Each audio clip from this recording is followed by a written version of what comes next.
prophète.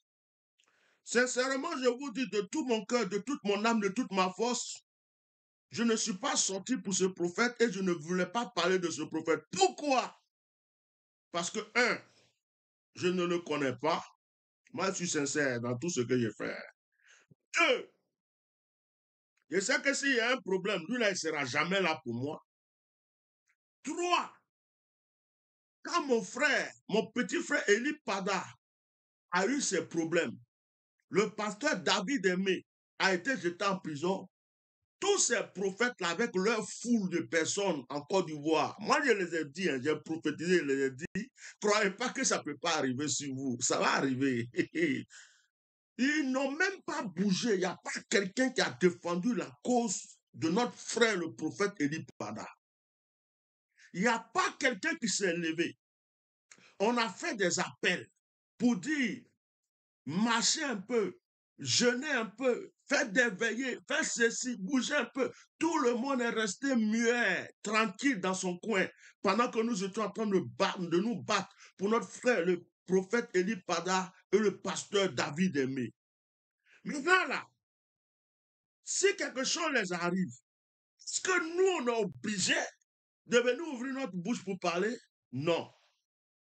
Donc, ce n'est pas forcément à cause de ce prophète que je suis venu parler, mais c'est parce que j'ai ressenti et reçu que je dois parler.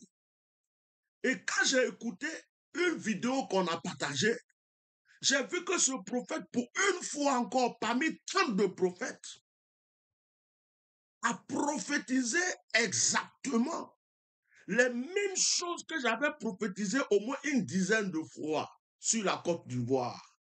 L'enlèvement des enfants, la rentrée des francs-maçons, des mystiques, tout ça. Et quand j'ai écouté ça, ça m'a touché. J'ai dit, oh, c'est tout ce que j'ai dit il n'y a même pas longtemps. Là. Il est venu redire la même chose. Donc, c'est à cause de ça qu'on l'a attrapé. Ah, d'accord. Donc, si c'est ça, je vais aussi faire quand même une vidéo pour dire à Ndia Draman que s'il y a beaucoup de prophètes qui parlent, c'est que c'est vrai. il, y a un roi dans la Bible qui s'appelle Achab. Sa femme s'appelait Jézabel. Les deux là. Ils se sont pris pour Dieu, Achab et Jézabel, de la manière qu'ils ont fatigué les prophètes de Dieu. Maman, ils les prennent, ils les tuent, ils les jettent en prison, ils les maltraitent. Jusqu'à le grand prophète Élie était obligé de se cacher. À cause d'eux, Élie est rentré en brousse. C'est les corbeaux qui ont nourri Élie. Jusqu'à la veuve a nourri Élie. Mais ce qui me plaît dans l'histoire d'Achab et de Jézabel, c'est que malgré que Élie était en train de fuir, malgré que Élie courait, se cachait pour sauver sa vie, la prophétie qui est sortie de la bouche d'Élie s'est accomplie. Alassane Dramane Ouattara, tu n'es pas Dieu. Ta femme là, elle n'est pas Dieu. Ton gouvernement là, il n'y a aucun Dieu dedans. Vous êtes des hommes. Vous êtes nés d'une femme. Vous êtes nés comme tout le monde. Vous allez mourir comme tout le monde. La terre va vous manger comme tout le monde. Si Dieu dit demain c'est fini, c'est fini. Vous n'êtes pas Dieu. Et vous ne pourrez jamais prendre la place de Dieu. Si vous voulez, mettez 1 milliard de prophètes en prison. Si vous voulez, attrapez tous ceux qui prophétisent, tous ceux qui sont contre vous. Le temps que Dieu a fixé, l'heure que Dieu a fixé, la virgule que Dieu a fixée, quand ça va arriver, pendant c'est fini, c'est terminé, on vieillit. Ok? Je vais continuer.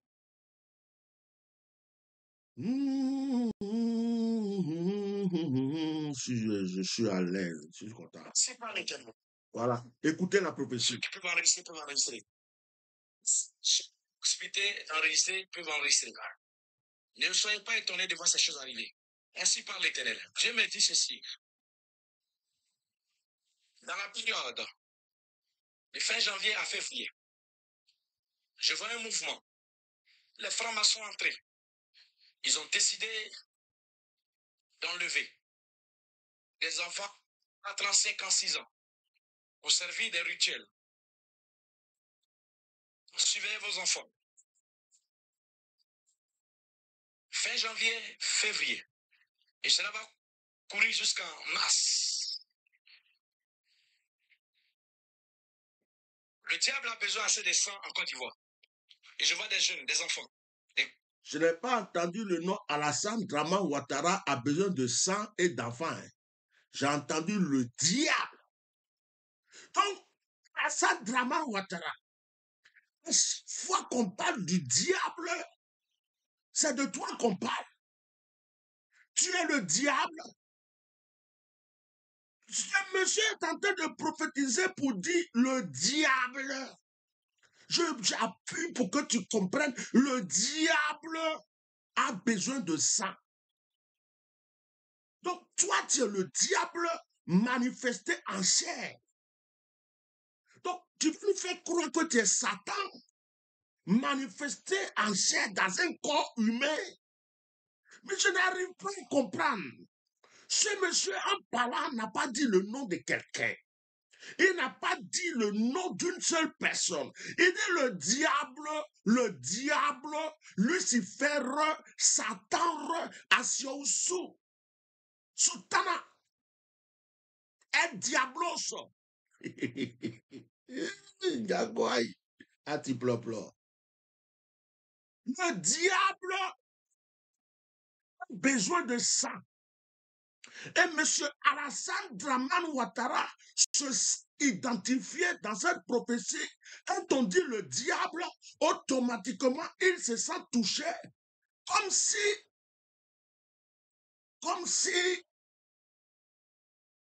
je vais dire quoi même.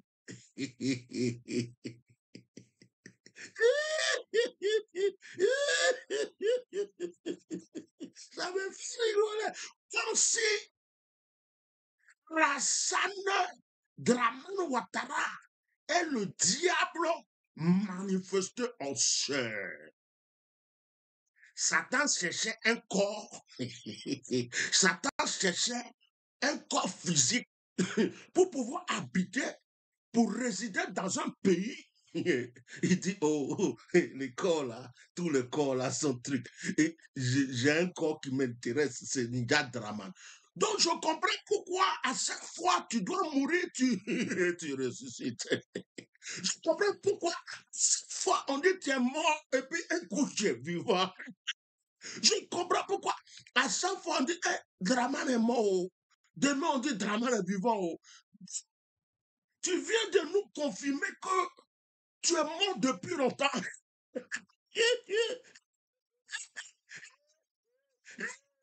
Et que Satan a pris ton corps. Oh, ça là, c'est une révélation quand même. Hein? Je viens de révéler quelque chose. Hein? Et donc, si je comprends bien, Draman Asiosu est mort depuis longtemps. Et puis, Inka Asiosu Satan a dit, oh, le corps là, lui, on ne va pas le laisser dans le tombeau. On va le prendre pour ressusciter, pour maltraiter encore les gens. Donc, toi-même, tu es mort. Et puis, Satan est dans ton corps. Ça, là, son calcul est compliqué. Hein? C'est à cause de ça que je n'aimais pas mathématiques à l'école. Là. Draman, il y a quoi? On dit le diable veut du sang. Maintenant, tu attrapes la personne qui dit que le diable veut du sang. Je ne suis pas fort en mathématiques dans les trucs bizarres là. Mais ton analyse, c'est tout le diable ou bien? Ok, on va continuer. 5-6 ans. 5-6 ans. Ils seront levés. Il y en a qui ne vont plus retrouver les enfants.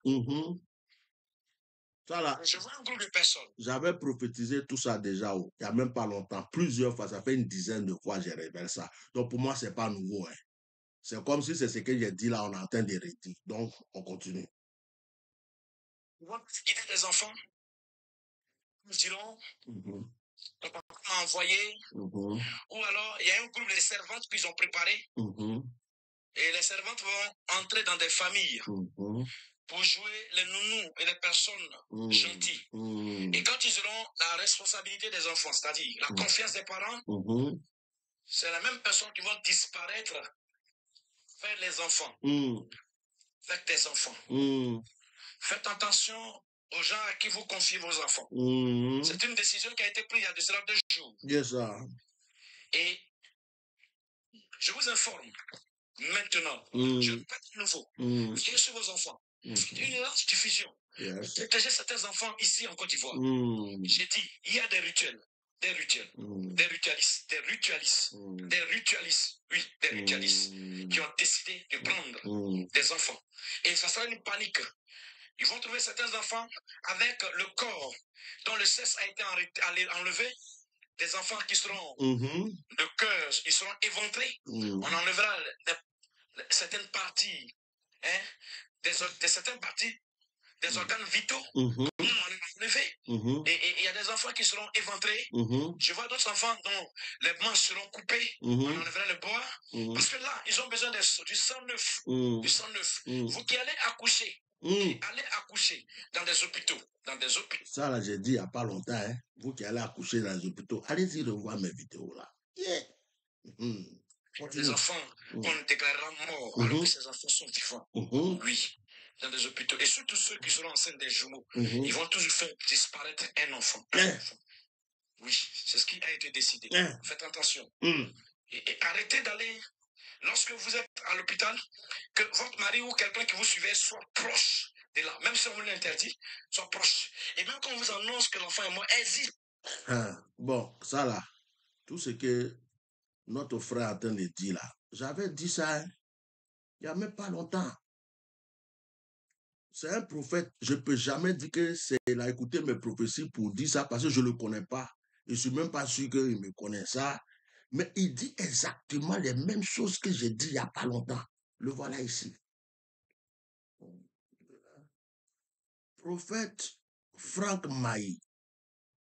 Ouais. Prophète Frank Maï. Le voilà, prophète Frank Maï. Moi, je ne le connais pas. Je ne l'ai jamais vu. Je ne sais même pas s'il me suit, si je n'ai jamais vu une de ses vidéos. Pour moi, c'est la première fois que j'entends parler de cet homme. Mais, comme on m'a envoyé les vidéos, j'ai essayé de voir ce qui... Bon, on va aller droit au but. Monsieur Draman, quand tu es venu, notre grand-père Oufoué Boigny est mort. Je n'ai pas encore dit que c'est toi qui l'as tué. Je suis à tête d'expliquer les faits, quoi. J'explique les situations. Il faut bien m'écouter. Oufoué Boigny est mort. Oufoué Boigny est mort. Coup d'état, Bédié. Après, ça a continué. Rébellion. Bang, bang. Guerre. Baya. Bagbo en prison. Yeah. Draman président. Premier mandat. Deuxième mandat. 2. Il dit qu'il va faire 3e mandat. Ils ont tué encore des Ivoiriens. Quand ils ont pris tête d'un petit, ils ont fait jouer au football. Mais il est resté quand même. Il a fait 3e. Actuellement, il paraît qu'il est en train de se battre pour faire 4e. Comme Satan est rentré dans le corps. Bon, c'est normal. Hein? On va faire comment? Bon. Depuis tu es là. Prophète en prison. Prophète en exil. Quelqu'un qui dit un mot un peu, même des gens qui sont sur les réseaux sociaux, qui disent un truc. Bon, on va laisser tout ça, puis on va aller maintenant dans ton côté politique. Ouattao, mort empoisonné. Gon Koulibaly, mort empoisonné. Amel Bakayoko, trompé, jusqu'à mort. Oh, je peux continuer. Bédié, mort empoisonné. Bon, actuellement, il y a Tidjane Thiam qui est guetté, il y a Gbagbo qui sont guettés, mais comme Dieu les protège, on prie, on va voir ce que ça donne.